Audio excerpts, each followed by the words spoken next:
In the early morning hours of Saturday, October 30th, 2004, a man walked out of his suburban Virginia home and started walking down his driveway to get the newspaper. This was one of the man's favorite times of the day, when just for a few minutes, it felt like he was the only person in the world who was outside. It was like everybody else was still sleeping.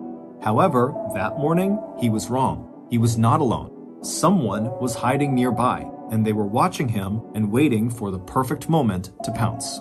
But before we get into that story, if you're a fan of the strange, dark, and mysterious delivered in story format, then you've come to the right podcast, because that's all we do, and we upload twice a week, once on Monday and once on Thursday. So, if that's of interest to you, when the 5-star review button comes into your store at the mall, only pretend to validate their parking ticket when they hand it to you. Also, please subscribe to the MrBallen's podcast wherever you listen to podcasts so you don't miss any of our weekly uploads. Okay, let's get into today's story. 52-year-old Fred Jablin watched with pride as his 3 children filed ahead of him into Temple Beth Ahaba's Friday evening service. The night, October 29th, 2004, was cloudy and cool, and in Richmond, the capital city of Virginia, the maples and oak trees were still decked out with red and gold fall foliage. Even in the twilight darkness, the autumn colors glowed around the synagogue, the oldest Jewish house of worship in the city of almost 200,000 residents. Just the sight of Beth Ahaba and the graceful columns that fronted the stone and brick building always made Fred feel better, a little less anxious and a little less worried. And every time he walked past the familiar plaque outside the temple and read the words, quote, "What doth the Lord require of thee? Justice, mercy, humility," Fred reminded himself that those 3 qualities had already helped him get through the worst years of his life. And he believed now that those same 3 qualities, justice, mercy, humility, would help guide him and his son and 2 daughters into a happier future. As the Jablins took their usual seats and exchanged quiet greetings with friends and acquaintances, Fred did what he always did. He made a point of reflecting on just how important religion, community, friendship, and the support of his colleagues at work were to his life and his family. And the power of gratitude was just one of the very hard lessons Fred had learned during the last 5 years, when the cracks in his marriage of almost 2 decades had become too deep to patch up. As a well-known and highly regarded college professor who had been one of the early pioneers in the field of organizational communication, Fred had truly believed 5 years ago, back in 1999, that he and his ex-wife, Piper Roundtree, could work together to resolve their differences. But that was before he had found out about his wife's affair with a local doctor.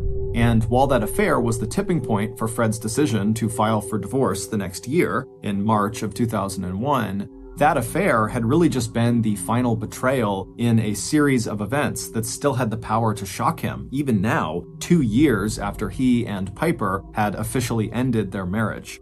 As Fred settled into his seat and prepared for the Shabbat, the service that would celebrate God's creation of the world and mark the beginning of a 24-hour period of rest and reflection, he thought how close he had come to losing his job and to losing the trust and respect of his neighbors and coworkers.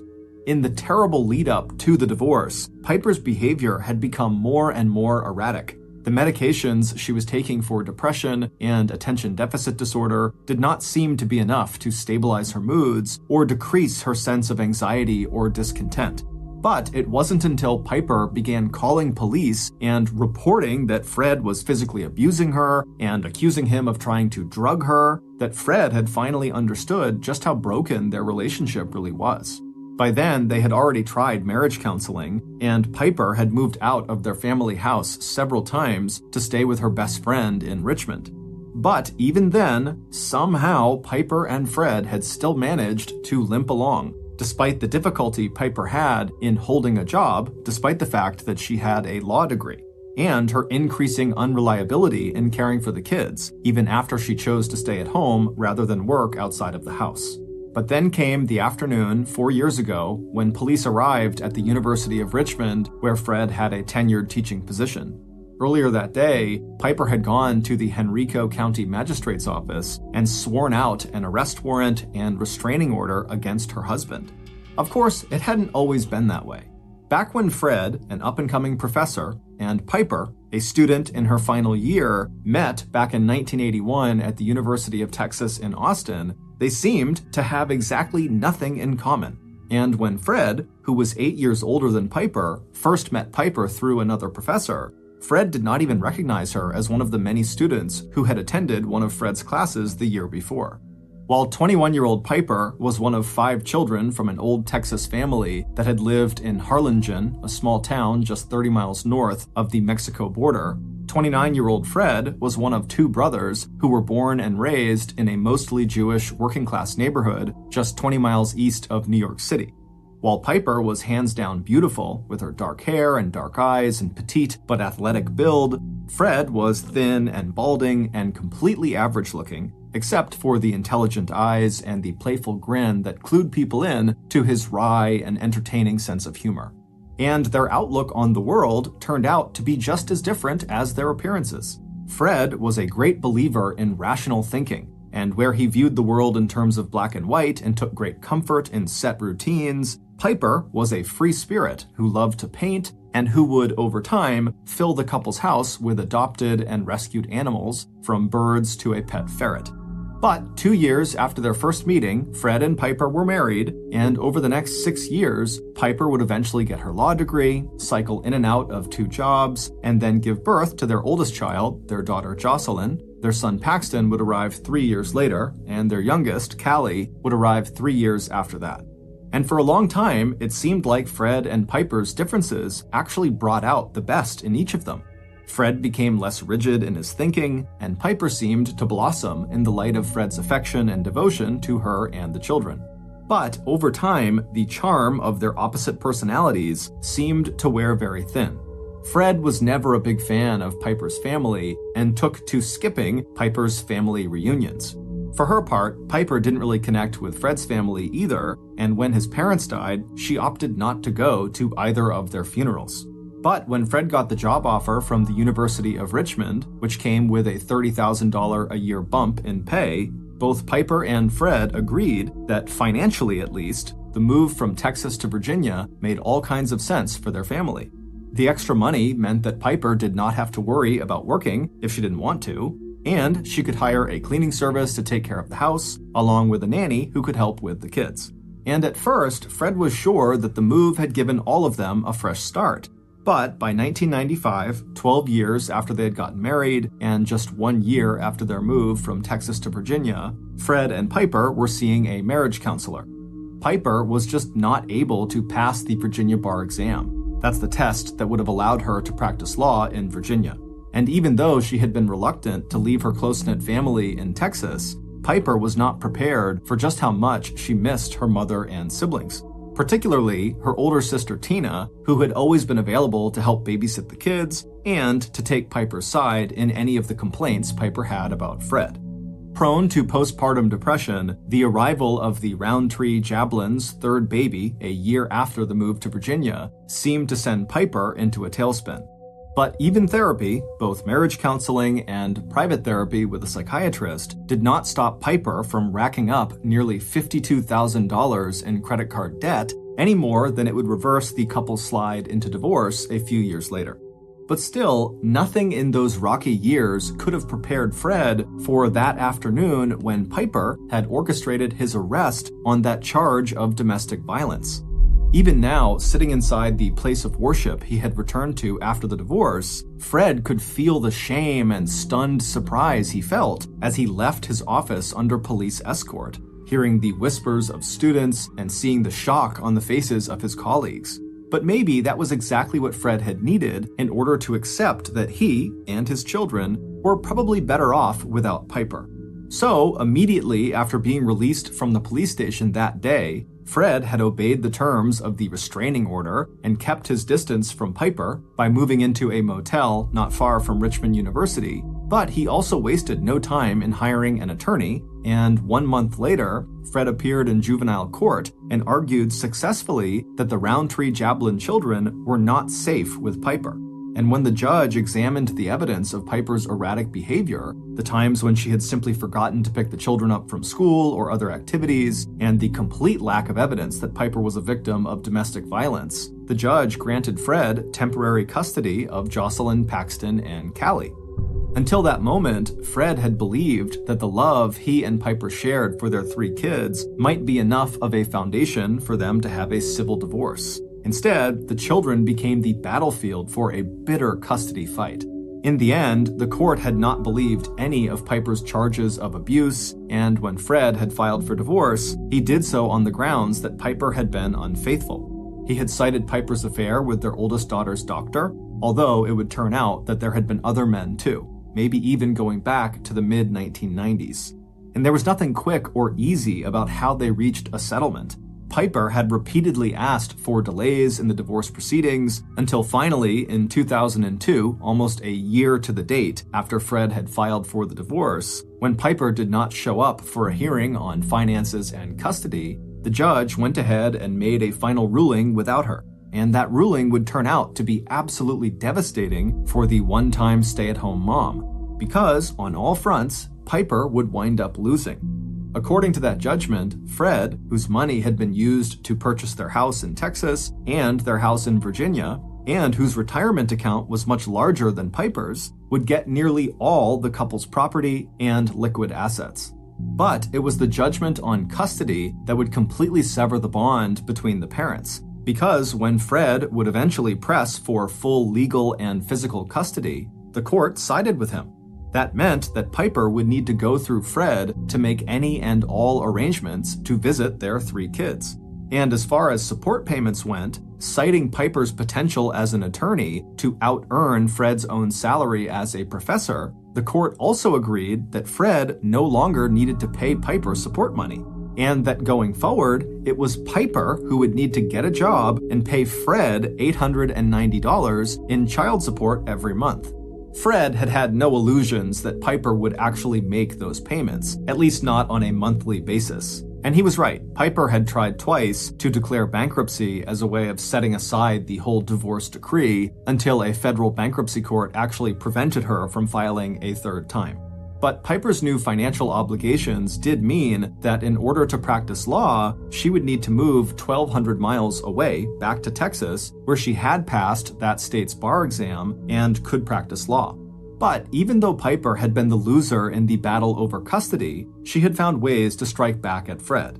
And when it came to revenge, Piper had a lot of help from her sister Tina.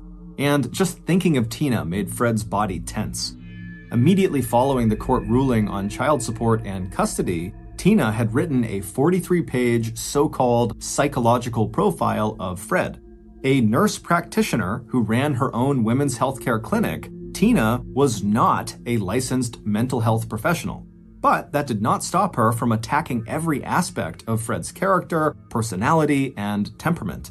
In the report, Tina accused Fred of physical and sexual assault, drug abuse, and various personality disorders. She also warned parents that any child or minor that Fred had contact with was at risk of being psychologically abused. Describing the report as a, quote, court document, so it sounded very official, Piper then emailed her sister's denunciation of Fred to his coworkers and university administration, as well as to members of the Parent Teachers Association at the schools the children all went to, and to the leaders of the scout clubs the kids attended, and to the list of friends and acquaintances Fred and Piper had once shared.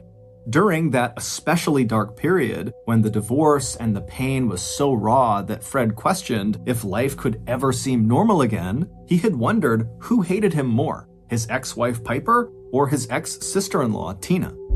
Just the thought of that question made Fred doubly relieved that he had changed his will just this last year so that in the event of his death, custody of his kids, along with the control over the financial assets his kids would inherit, would go to his brother, Michael, who lived with his wife and their 2 kids in Northern Virginia. Fred had also installed a home security system just in case. He'd never forgotten the time when Piper had taken their youngest child and disappeared without telling Fred, only to turn up in Texas at her sister Tina's with a story of how Fred had started trying to drug Piper. In fact, it had been the other way around. After Fred and Piper split, Fred had learned from a neighbor that Piper had confessed to spiking Fred's morning coffee with the antidepressant Prozac. Fred was suddenly brought back to the present by a gentle nudge from his 15-year-old daughter, Jocelyn, and he realized with a start that he had spent the last several minutes just going through the motions of the Friday evening service. He thought again of the plaque outside the temple, that what the Lord asked of him was justice, mercy, and humility. Fred was self-aware enough to know that when he and Piper divorced 2 years ago, he was thinking more of justice than he was of mercy or humility. But now, 2 years after the divorce agreement was signed, it seemed like both he and Piper had reached a much better place, both as a divorced couple and as individuals. It had taken Fred a while, but he had grown into his all-consuming role as single dad, and all 3 kids were doing exceptionally well. He loved taking the kids to their after-school and summer activities. They had become close to their uncle, Fred's brother Michael, and just 5 months earlier, Fred had ventured out into the dating world and had begun a promising relationship with another single parent, a down-to-earth woman named Charlene. As for Piper, she had begun dating soon after returning to Texas, where she now lived in Houston, very close to her sister Tina. Piper had her own small law practice, but made most of her income doing research into land titles. It was steady work that did not require a law degree, and it paid well enough that she had been able to afford a house of her own, a new black Liberty Jeep, and a lifestyle that seemed comfortable and secure. Even though Piper was often behind on child support, Fred was accommodating about any plans Piper could make to see their kids. In fact, just a few weeks earlier, Piper had come east and taken all 3 kids on a long weekend camping trip in one of Virginia's beautiful national forests. And even though her in-person visits with the kids were not as long or as many as Piper wanted, it wasn't unusual for her to call the kids more than once a day. Maybe, Fred thought as he gave Jocelyn a nudge back to show her he was paying attention again, maybe he and Piper both were ready to practice mercy and humility. Back at the Jablin house on Hearthglow Lane, Fred pulled into the driveway of the detached 2-car garage. A moment later, the children piled out of the Ford Explorer and made their way inside the handsome brick and wood 2-story house set on a slight rise and surrounded by stately trees. Halloween had always been Fred's favorite holiday, and he and the kids had bagged up most of the fallen leaves and stuffed them into leaf bags that were the shape and color of carved orange pumpkins. Throughout the quiet and affluent subdivision, with its neat green and white welcome sign that read Kingsley, homemade scarecrows and ghosts made out of white sheets watched over the comfortable homes, all set back from the road, some with living rooms and kitchen lights shining through the windows. Once inside 1515 Hearthglow Lane, Fred wasted no time shepherding the 3 children off to bed. It was around 10 p.m. when he had said his final goodnight and headed back downstairs to clean up and give Charlene a call before heading to bed himself. By the time Fred had switched off his bedside light and settled down to sleep, the painful memories of the past had been replaced with a sense of pleasant anticipation for the weekend ahead. Tomorrow was Saturday, and while the children slept in, Fred would enjoy his coffee and newspaper, and after that, all 4 of them would have a busy day, going to the annual neighborhood pumpkin festival, spending time together and with friends, and putting the finishing touches on their costumes. And on Sunday, they would all enjoy the kind of safe scares that came with going door-to-door trick-or-treating. At 6:37 a.m. the next morning, Fred Jablin's next-door neighbors awoke from a deep sleep to the sudden sound of 3 gunshots.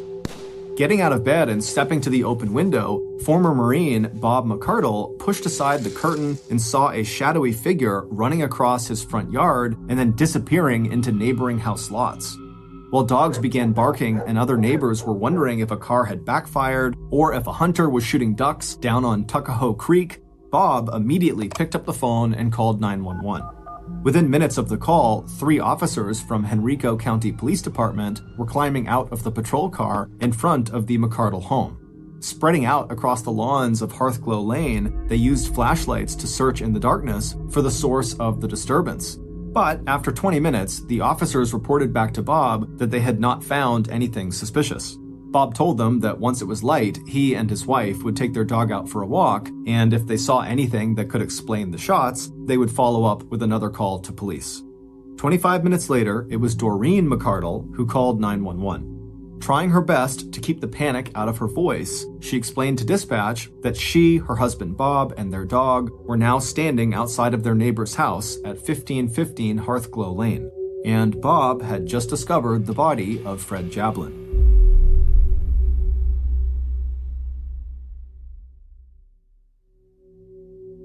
The single dad and prominent Richmond University professor was lying in his driveway alongside the family car, his body stretched out on a thin carpet of blood-soaked leaves.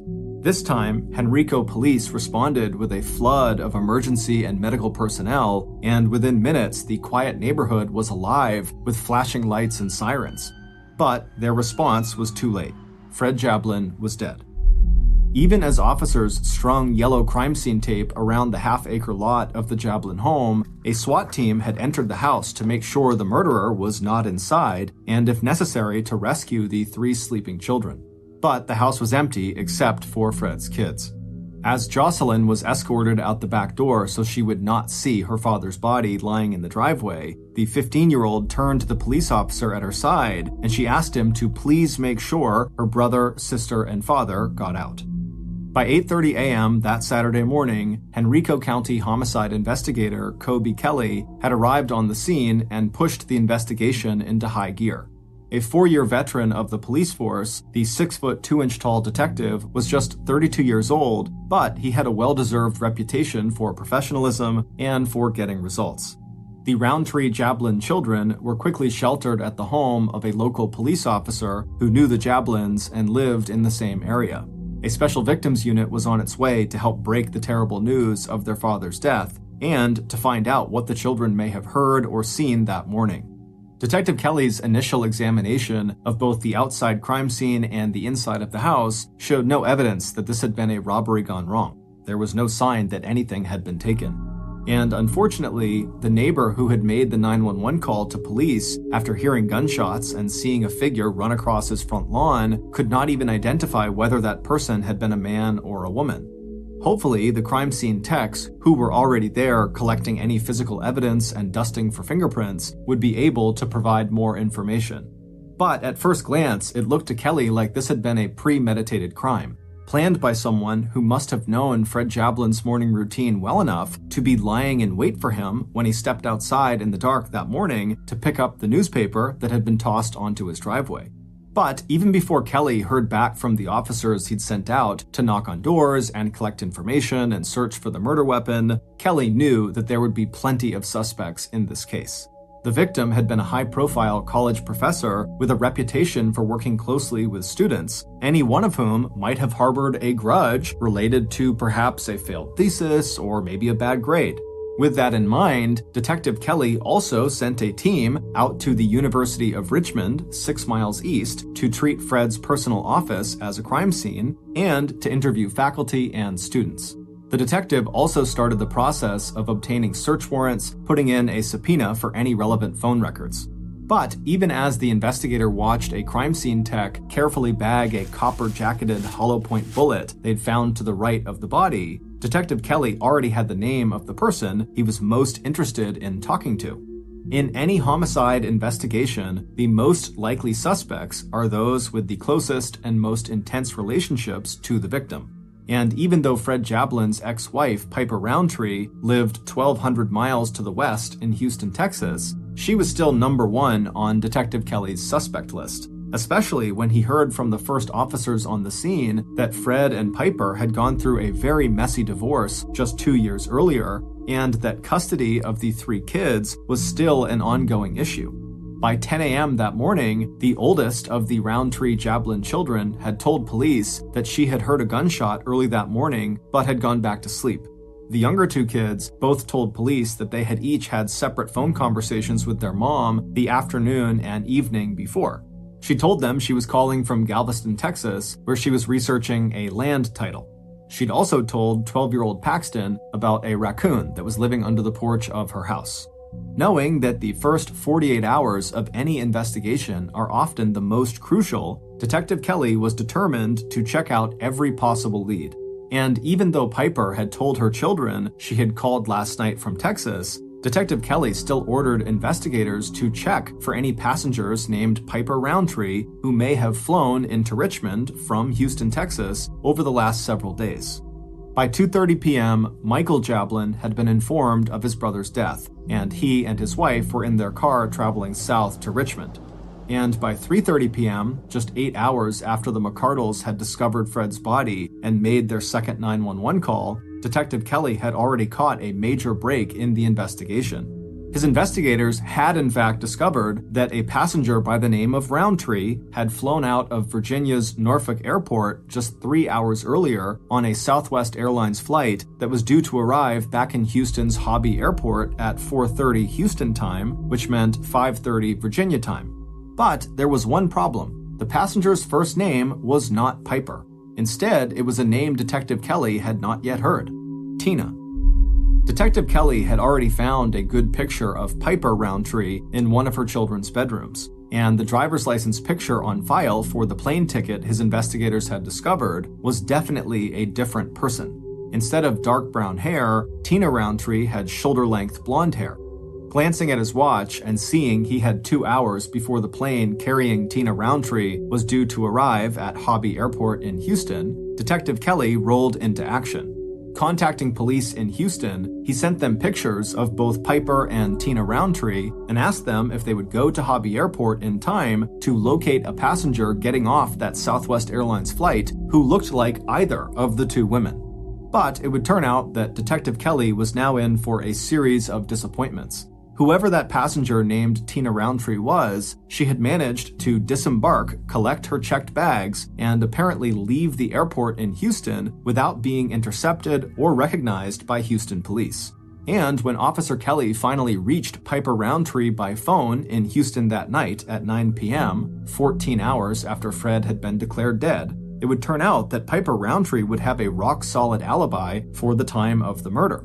And after being informed by a friend in Richmond about Fred's murder that morning, the only thing Piper wanted to talk about now was where her children were, who was taking care of them, and how they were coping with this devastating news. By now, Detective Kelly had also been filled in on the identity of Tina Roundtree, Piper's older sister, who also lived in Houston. Realizing that he would need to conduct this investigation in 2 different states, Detective Kelly and his partner headed to Houston to interview the Roundtree sisters. Before leaving, the lead investigator assigned Detective Chuck Hanna and one other investigator to follow up on leads in Richmond. At Detective Kelly's first official interview with Piper on Sunday, October 31st, Fred's ex-wife denied any involvement in Fred's murder. And not only would a friend of hers, who was also a lawyer, place Piper in his office before that Southwest flight ever arrived back in Houston on Saturday, October 30th, the day Fred was killed, Piper would also be able to locate someone who could provide further confirmation of her alibi, a stranger who had seen her at a local bar in Houston on Friday night, when the passenger flying under the name Tina Roundtree had already landed 1,200 miles away in Richmond, Virginia. As for Piper's sister, Tina Roundtree, where Piper had reacted to the news of Fred's death by wanting to talk about when she could see her kids again, Tina had reacted to the news by being aggressive in her criticism of Fred. She held nothing back when it came to listing his faults as a father, a husband, and a human being. But even though the hatred Tina expressed was strong enough to constitute a possible motive for Fred's murder, Tina, who had been seen at her health clinic over the weekend, also had an alibi for the Friday night before Fred's murder and the Saturday morning when he was found dead by his neighbors. And both sisters pointed to alternative suspects that were much closer to 1515 Hearthglow Lane than Texas was. First on that list was Michael Jablin, the brother who stood to gain control of Fred's financial assets. And what about Fred's latest love interest? Had police interviewed Charlene yet? And finally, without providing any names, Piper also hinted darkly at enemies Fred had within the University of Richmond.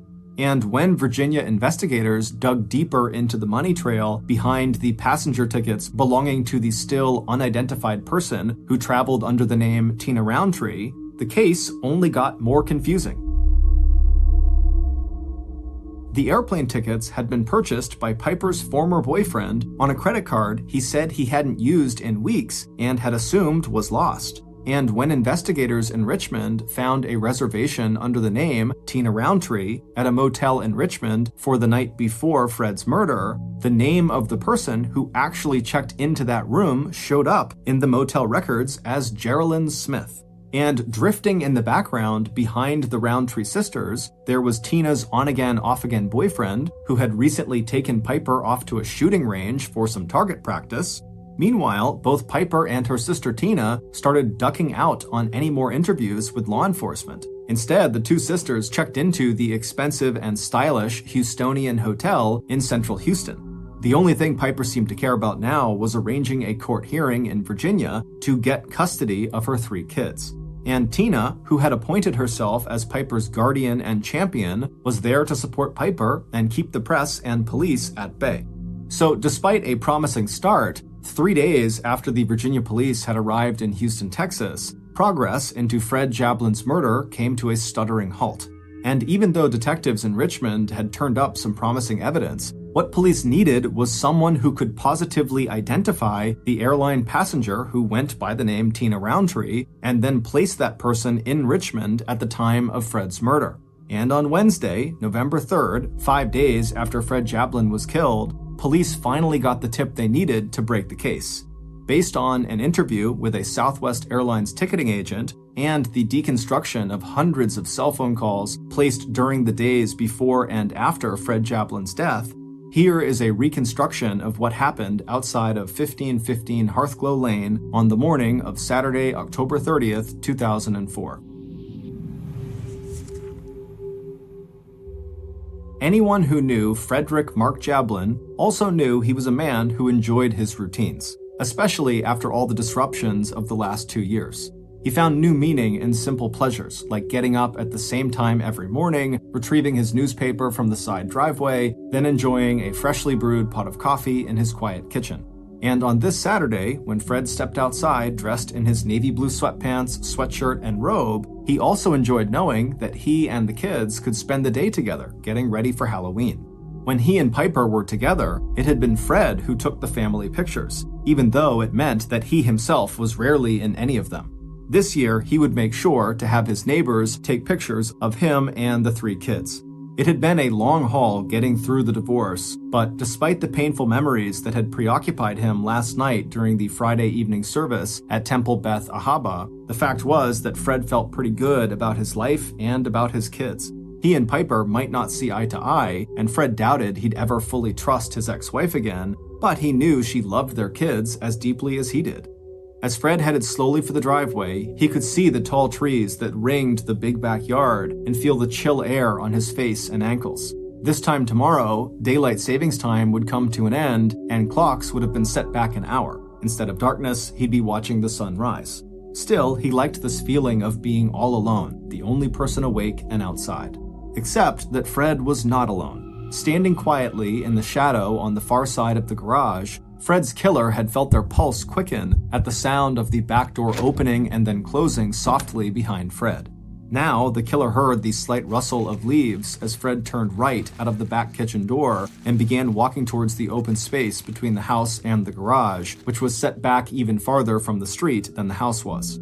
The newspaper lay neatly folded on the far side of the black Ford Explorer that was parked near the top of the driveway.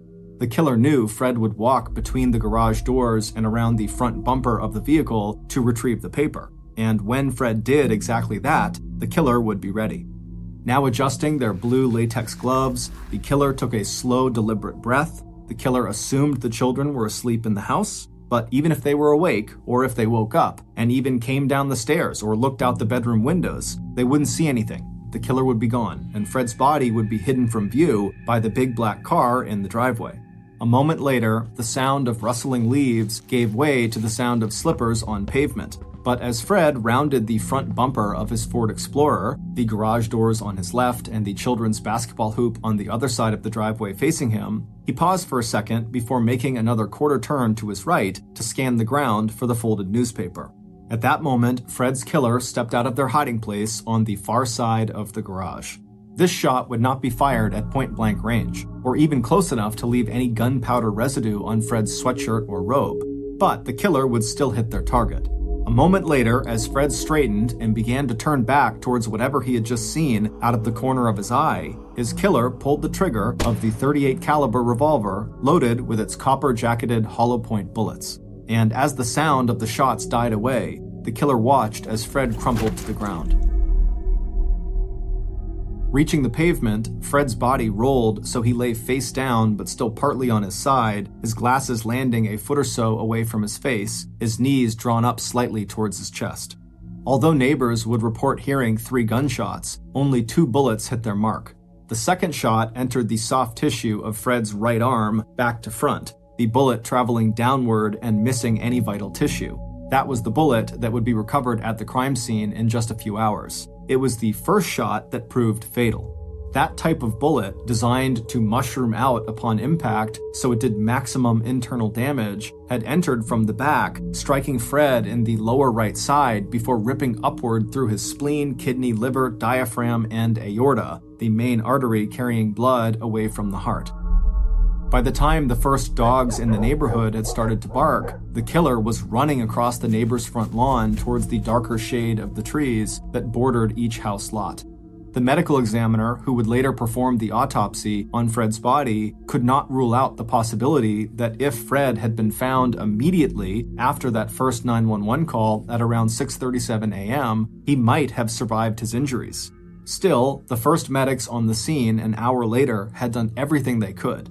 Despite not finding a pulse, they still turned Fred onto his back and cut away his shirt to inject heart-stimulating drugs and to perform CPR, but they were too late. Sometime between that first 911 call and the second 911 call more than an hour later, Fred had died of organ failure and massive internal bleeding. By the time police had covered Fred's body with a white sheet and escorted his terrified children out of the house, Fred's killer was already on the road, making the 2-hour drive south to Virginia's Norfolk International Airport. After returning their rented maroon minivan, Fred's killer made their way to the ticketing agent at Southwest Airlines. At 8:29 a.m., 2 hours after murdering Fred, the killer booked a flight first to Baltimore, 200 miles north, and then on from Baltimore to Houston, Texas. As Piper Roundtree handed the Southwest Airline ticketing agent her sister Tina's ID and the ticket Piper had bought using the credit card that she'd taken from her boyfriend, Jerry Walters, she made a quick adjustment to the blonde wig she was wearing over her dark brown hair, and she also made sure her sunglasses completely covered her brown eyes. A few minutes later, when Piper sat down in the waiting area until it was time to board her 12:30 a.m. flight back to Houston, she pulled out her cell phone and scrolled through the long list of calls she had made since arriving in Richmond 2 days earlier, on Thursday, October 28th. She was smart to have asked the receptionist at the motel in Richmond to change her name in the register from Tina Roundtree to Geraldine Smith, just one more way to throw police off her trail. And when the police did come to question her, she could honestly tell them that things with Fred were so much better now than they had been 2 years ago. But for Piper, her camping vacation earlier in the month with the kids had finally shown her that getting along better with Fred still wasn't enough. The person her children really needed wasn't their father, it was her, their mother. And soon enough, they would have her, and only her. As Piper tucked Tina's driver's license back inside her wallet, Piper looked closely at the small picture of her sister. Tina was a little taller and heavier, her hair was blonde and her eyes were a bright blue, but when Piper wore the wig and dark glasses, all people saw were the similarities in the sisters' faces and expressions and that wide Roundtree smile. But it would turn out that Piper's disguise, like her alibi, was not quite as good as she thought it was.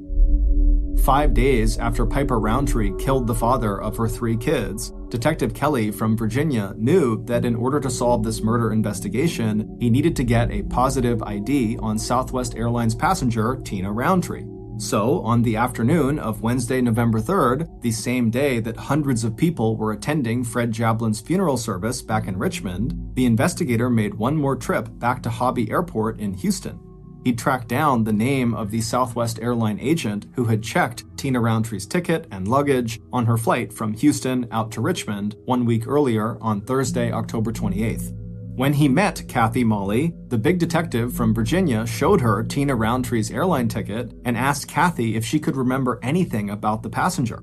A moment later, Kathy handed the ticket back with a friendly smile. "Yeah, I remember," she told the investigator. Kathy went on to say that the passenger was a very attractive woman, nicely dressed, but there was something else Kathy remembered too. The passenger was obviously wearing a blonde wig, and along with her suitcase, she was carrying a gun. And when Detective Kelly showed Kathy the pictures he now carried with him everywhere, one of Tina Roundtree and one of Piper Roundtree, Kathy didn't even hesitate before tapping the photo of Piper. "That's her," Kathy said. "That's the woman who checked the gun." On Monday, November 8, 2004, 10 days after Fred was shot to death outside of his home on Hearthglow Lane, Henrico County Police charged his ex-wife, Piper Roundtree, with first-degree murder. Piper was arrested shortly after leaving a custody hearing in Virginia, at which Piper asked the court to grant her, and not Fred's brother Michael, custody of the 3 Roundtree-Jablin children. In addition to having been identified as the passenger traveling to and from Richmond under the name Tina Roundtree, Piper's cell phone records had also placed her in and around Richmond from Thursday, October 28th through the morning of Saturday, October 30th, the morning of Fred's death.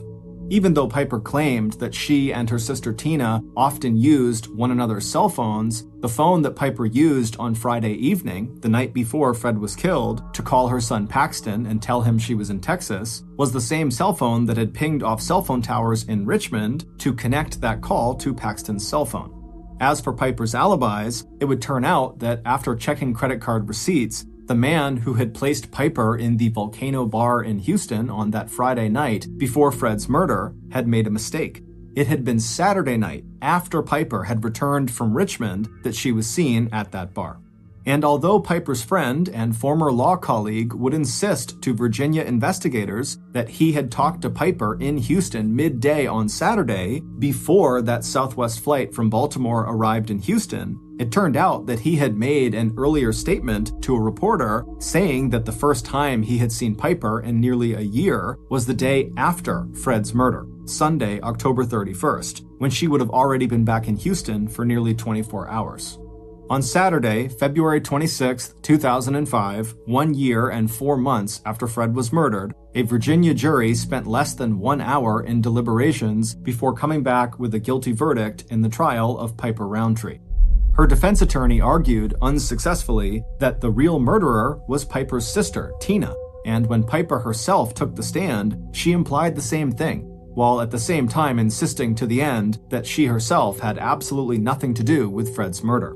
When asked point blank if she wanted the jury to think her sister Tina committed the murder, Piper replied, "I have no idea what happened." Piper would use that same refrain when she was asked how her cell phone had appeared in Virginia in the days before and on the day of Fred's murder, or why she decided to brush up on her shooting skills the week before Fred's death, or why she had used her boyfriend's credit card to purchase a blonde wig, or how her black Liberty Jeep had wound up in the parking lot at the Hobby Airport in Houston from Thursday, October 28th to Saturday, October 30th, Piper told the jury she either had no idea how those things could have happened, or that they were just meaningless coincidences that had nothing to do with Fred's murder.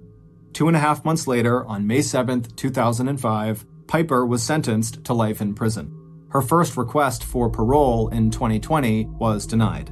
She will be eligible for parole again in 2033 when she will be 72 years old. On Friday, November 4th, 2005, days before Piper's trial for murder, Piper's sister, Tina, pled guilty in a Houston courtroom to a charge related to Fred Japlin's murder, attempted tampering of evidence. Tina was fined $300 and sentenced to 80 hours of community service. Tina died in 2020. In 2006, a Virginia court granted full custody of Fred and Piper's 3 children to Fred's brother, Michael Jablin. We'd like to say a special thanks to author Catherine Casey, whose book, Die, My Love, a true story of revenge, murder, and 2 Texas sisters, was our main source in creating this podcast. Because Piper Roundtree has never admitted any guilt or involvement in the murder of Fred Jablin, we relied on the prosecution's evidence and theory of motive to create our reconstruction of this crime. If you're interested in finding out more, please see our source list for additional background and information. In the fall of 2002, 19-year-old Gemma Houghton moved into her dorm room at the very prestigious University of Manchester in England to begin her freshman year. Her first couple of months at the school were relatively uneventful. She spent all of her time focusing on her studies, and so she really had not gone out and met any new people. But in early 2003, so about halfway through her freshman year, she was standing outside of her dorm when this boy she had never met before walked up to her and introduced himself. He was this tall, very handsome, very charming guy. He said his name was Ian Redmond. He was a senior at the school, and he in fact lived in the same building that she did, and so he just wanted to introduce himself. Now, Gemma was not looking for a boyfriend, but she was immediately attracted to Ian, and Ian would later say the feeling was mutual. This chance encounter would ultimately blossom into a full-fledged romantic relationship, one that would ultimately lead to Ian 6 years later proposing to Gemma on Christmas Eve 2009. That same year they got engaged, the couple who had diligently saved money for years and years and years were able to pool their money and buy a house together.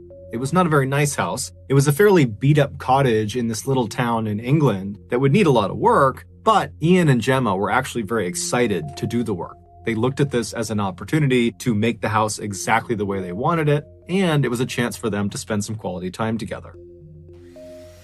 So for the next 2 years, during all of their free time, Ian and Gemma would work on their home, and then finally in August of 2011, right before their actual wedding day, they finished the renovation. Their home is done. And so they get married, and then literally right after their wedding, instead of going right into a honeymoon, they just moved right into their dream home that night. And so for the next couple of days, the newlyweds got to enjoy being husband and wife for the first time inside of their dream home, and then it was time to go on the honeymoon.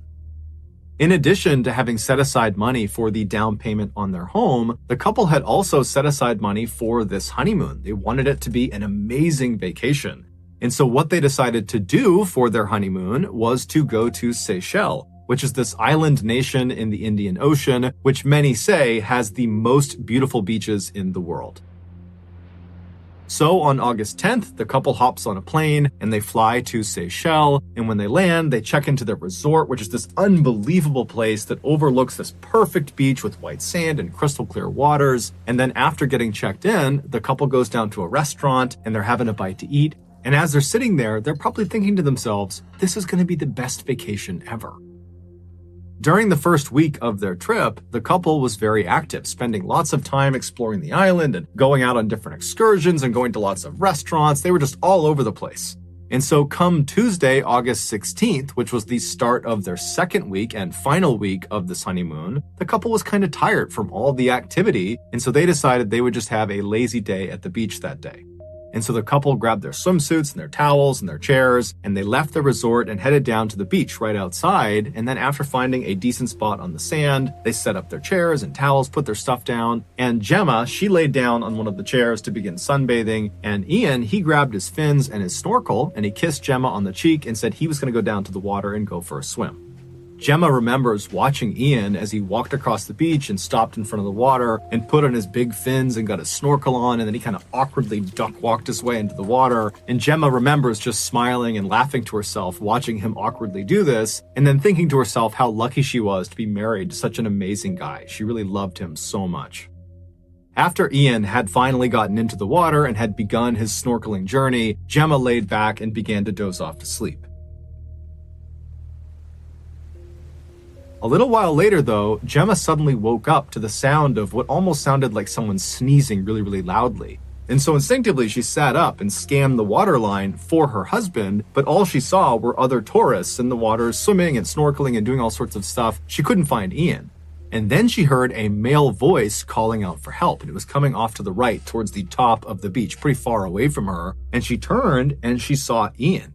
Ian was about 60 feet off of the sand, so he's well out into the water, and he appeared to be kind of hunched forward with his arm kind of in the water, and he's waving his other arm in the air. It was like he was stuck on something, and before Gemma could get up and run to him or help him in any way, Ian just begins to scream at the top of his lungs. When Ian began screaming, there was a surgeon who was also on vacation at this beach who was in a boat near where Ian was. He hears the scream and he boats over to Ian, and he and the guy who was in the boat with him manage to pull Ian out of the water. They get him on the boat, and Ian is alive and he's conscious, but he is missing his entire left arm. He's missing the majority of his left thigh, and there was a huge chunk missing from his midsection. It would turn out Ian had been attacked by a bull shark, one of the most aggressive sharks in the world. That sneezing sound that Gemma had heard that had startled her awake was the sound Ian had made through his snorkel when the shark bit down on him.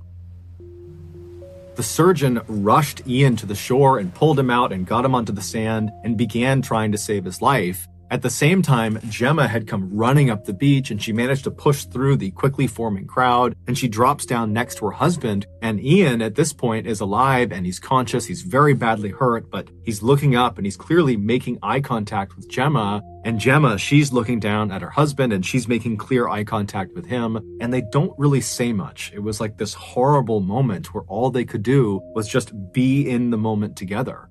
And so during this kind of silent acknowledgement, Ian would ultimately pass away. It would turn out, over the past few weeks, there had been a rash of shark attacks at this beach, including one other fatal attack on another tourist. Because shark attacks in Seychelles were so unheard of, they believed this had to be the work of one rogue bull shark. That was the one shark that was doing all of these attacks. And so because this shark had not been captured or killed, the country had actually instituted a temporary ban on swimming at this beach and a few other beaches. But for whatever reason, the ban had not been communicated effectively to the tourists, nor had it been enforced on the tourists. And so Gemma and Ian had no idea the water was a dangerous place to be. They just looked out and saw other tourists swimming around and believed it was totally safe, when in reality, it obviously wasn't. Gemma would quickly return to England, and she would host her husband's funeral in the same church she and he had been married in 10 days earlier.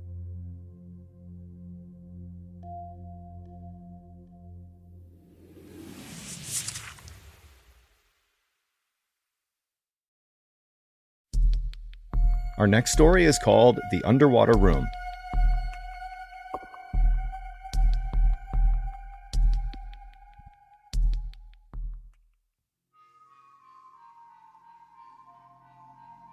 In 2017, Steven Weber was a larger-than-life 38-year-old DJ living in Louisiana. That year, through a mutual friend, he met Kenesha Antoine, who was a 38-year-old lawyer also living in Louisiana. And as soon as they met, they immediately hit it off and began dating. They both had always wanted to travel the world, but they never got around to it because life always seemed to get in the way. But now that they had each other, and so therefore had travel partners, they decided they couldn't wait any longer, and so they created a bucket list of all the places in the world they wanted to go, and then over the next couple of years, they began checking places off their list. In 2019, when Kenesha was going to turn 40, they decided they needed to go somewhere really special to celebrate. And so they checked their bucket list to see where they hadn't gone yet, and they ultimately settled on going to East Africa because there was a resort there they had always wanted to stay in. It was called the Pemba Resort, and it was famous for their underwater room. They literally have a 2-story cabin floating 300 meters off the coast. Its main floor is at surface level. It's got a beautiful couch that looks out over the water, and you can take the stairs up to the roof of the main floor where there's another couch and you can stargaze and look out 360 degrees, and there's no other cabins out on the water. You're completely isolated. And then if you go back down to the main floor, there is a ladder that goes straight down 10 meters into the master bedroom, and it's completely underwater. All 4 walls have these huge windows that look out directly into the beautiful Indian Ocean. To stay in this cabin for one night costs $1,700, and so Steven and Kenesha decided they would only splurge on it for one night at the end of their Africa trip. So in September of that year, the couple flew out to Africa, and for over a week, they enjoyed sightseeing and going on safaris and eating nice food. And then at the end of their trip, it was time to head out to the underwater room. So they got to the Pemba Resort on the mainland, they checked in, and then they loaded into a boat and were brought out 300 meters to their actual cabin out on the water. And then after the boat left them there, Kenesha got out her phone and began filming. And she filmed as the two walked around and they looked at the amazing view. They went onto the roof and they're looking all around and they're laughing because it's so unbelievably beautiful. And then at some point they make their way down that ladder down into the master bedroom underwater. And the two just can't stop laughing because it was so bizarre and just so incredible being down there. There were fish that were coming up to the glass and just staring at them. They just couldn't believe what they were seeing. And then at some point, Steven makes a joke that a shark was coming, and Kenesha turns around and then sarcastically laughs at him and says, "Oh, okay, haha, yeah, shark." And then she turns off the recording. A little while later, Steven leaves Kenesha in the master bedroom, and he goes upstairs and he puts on fins and then hops in the water. Kenesha, who's still down in the master bedroom, is surprised when she sees her boyfriend on the other side of the glass, out in the Indian Ocean. And so Kenesha just grabs her phone and starts filming him because she knows he's up to something. And then at some point, Steven pulls out a plastic bag with a handwritten note inside of it, and he presses it up against the glass so she can see what it says. And so Kenesha zooms in on the note, and you can tell from the tone in her voice, she really doesn't know what he's doing. But then there's a pause in the video as she's reading the note. And the note says, "I can't hold my breath long enough to tell you everything I love about you, but everything I love about you, I love more and more every day. Will you please be my wife? Marry me." Kenesha is so astounded at this proposal. You can tell she's almost crying. She's so excited. And so as she just continues to film him, Steven pulls out a ring and he holds it up to the glass. And now at this point, Kenesha is just beside herself. She couldn't be happier. And so Steven closes the ring box, he grabs the letter, and he swims up out of view back to the surface. And Kenesha turns off the recording, turns around, runs to the ladder, and climbs up to the main floor to give Steven her answer that yes, she would marry him. But when she got up there, she looked around and Steven wasn't up there. And so she's yelling for him, she's looking around, waiting for him to show up, but he's not. And so she runs up onto the roof of the main structure to get a better look around to see where he went. But when she got up there, she looked down and there's nothing but ocean. There's no sign of Steven anywhere. And so starting to panic, she runs back down to the main floor at surface level. And now she's frantically yelling for Steven, yelling for him to come up to the surface. Where is he? Where are you? But there's no response. Kenesha is all alone out in this cabin in the middle of the ocean. She has no way to contact anyone on the mainland, and so she has no idea what to do. She doesn't know if she should just jump in the water to go looking for him. She doesn't know if he's maybe playing a joke on her. She just doesn't know what's happening. And so she just reflexively begins screaming out for help, hoping that somebody will hear her and come help her find Steven. And after a little while, some boaters not too far away hear her yelling out for help. They come over and they, along with Kenesha, begin looking and they ultimately find Steven. But by the time they found him, it was too late. He had drowned. The details of exactly how he managed to drown or exactly where he was when they found him are not listed online.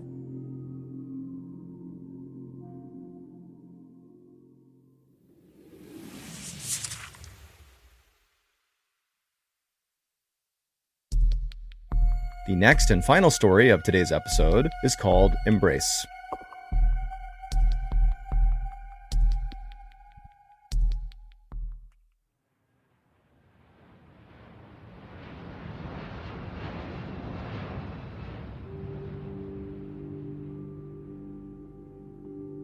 On October 15th, 2003, a newlywed couple named Tina and Gabe Watson arrived in Australia for their honeymoon. They were both 26 years old and lived in Alabama, and neither of them made very much money.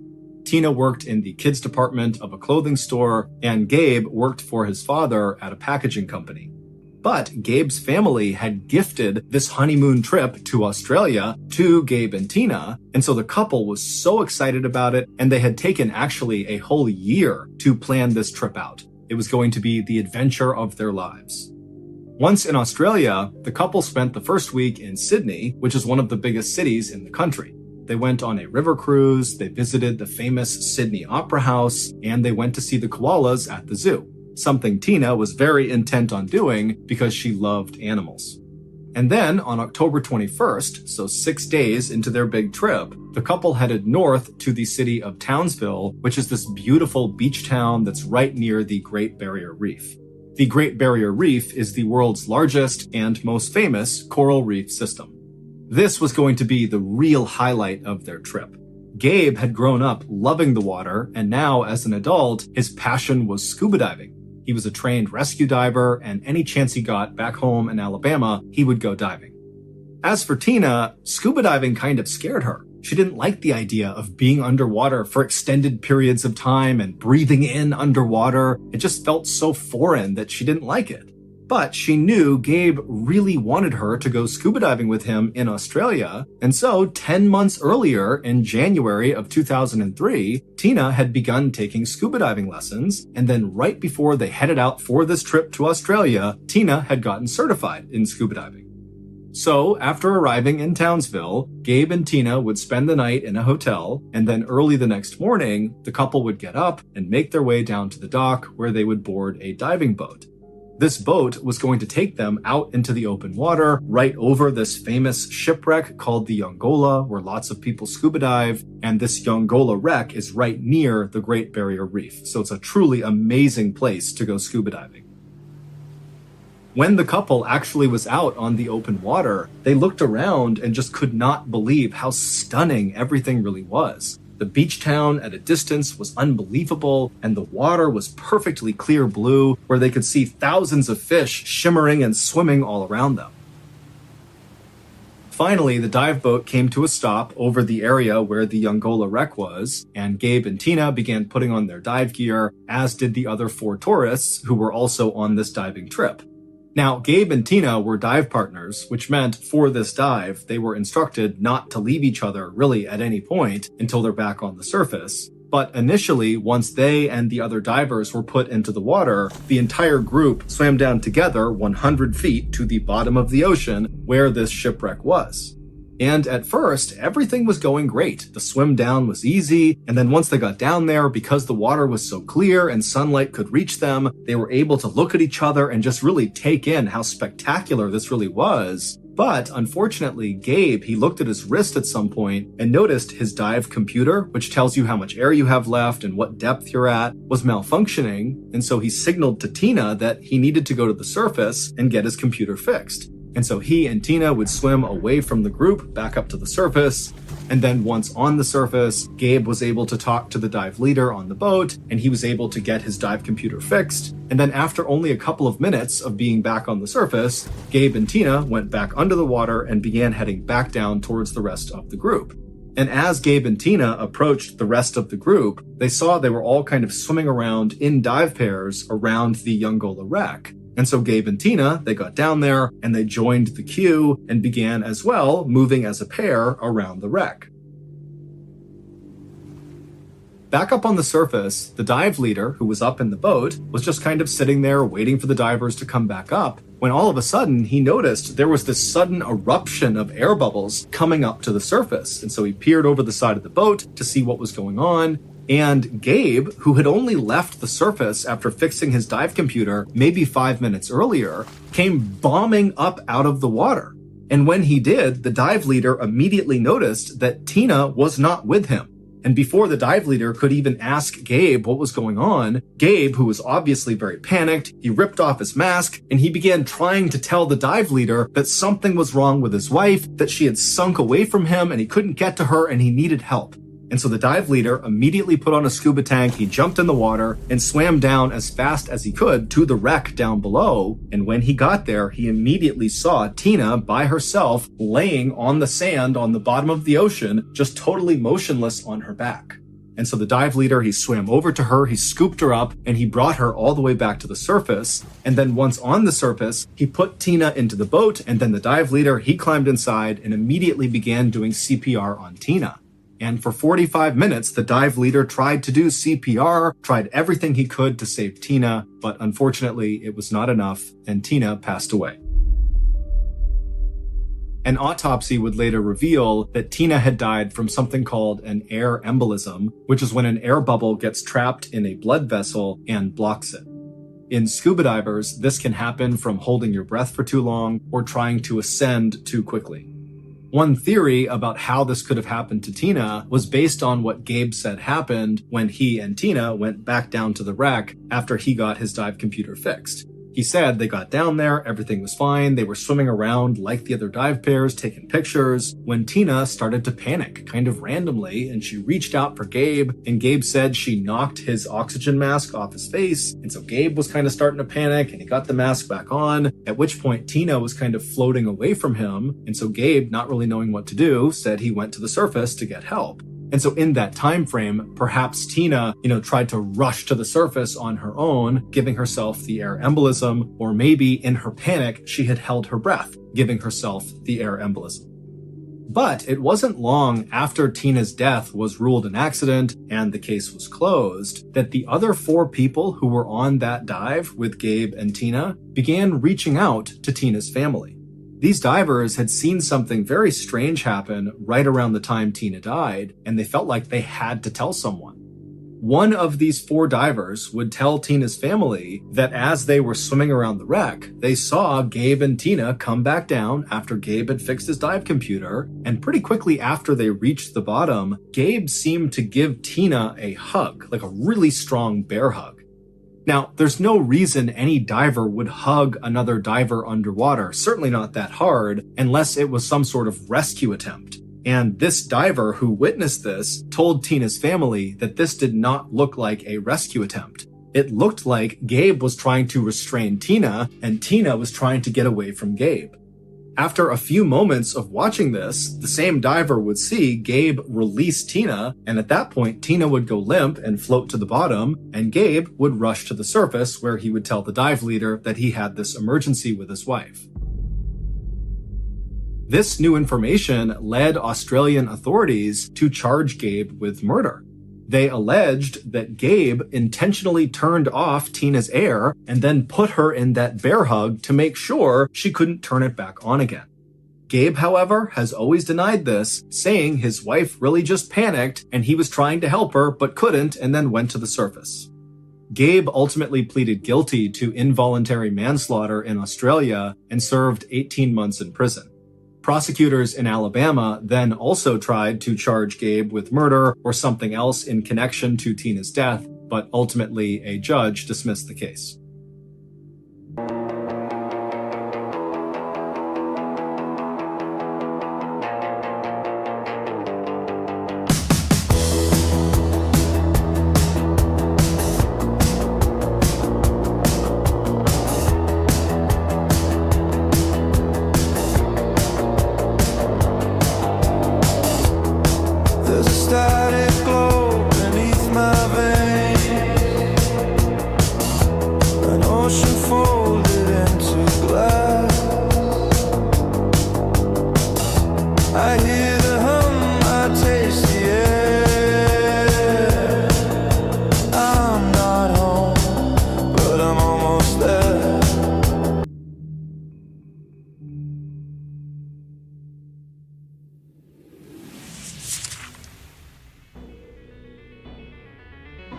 Thank you for listening to the MrBallen's podcast. If you enjoyed today's stories and you're looking for more bone-chilling content, be sure to check out all of our studio's podcasts, not just this one, but also MrBallen's Medical Mysteries, Bedtime Stories, Wartime Stories, and Runfool.